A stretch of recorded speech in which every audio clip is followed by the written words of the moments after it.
Frank was in the last stages of Alzheimer's, and he can't possibly be able to read these words.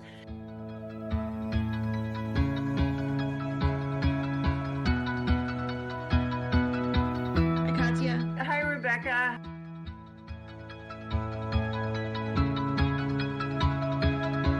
He was an investment banker, and he was also a poet. He liked to write poetry, which I didn't know any of this until I became friends with his wife, and I looked at his library. He had a huge, extensive library.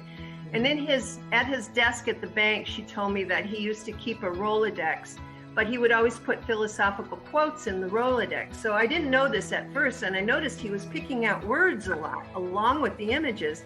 And remember, Frank was in the last stages of Alzheimer's, and he can't possibly be able to read these words. But they were all words that really pertained to him. And he used to say, when he liked something, he would go, "Seen that, seen that."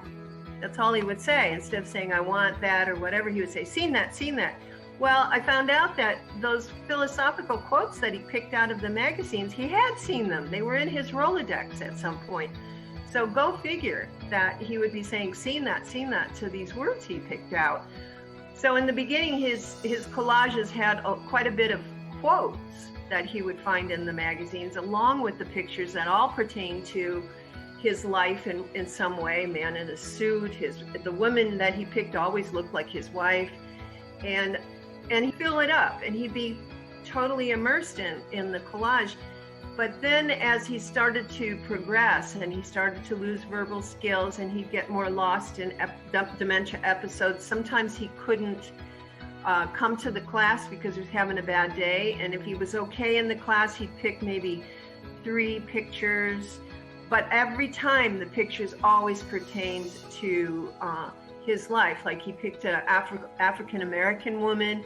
It turned out he was raised by a nanny who was an African-American woman. And another time he just picked one picture, was Shakespeare. And Frank used to have a goatee, and he looked very much like Shakespeare himself. So it was almost like he picked out a picture that looked like himself.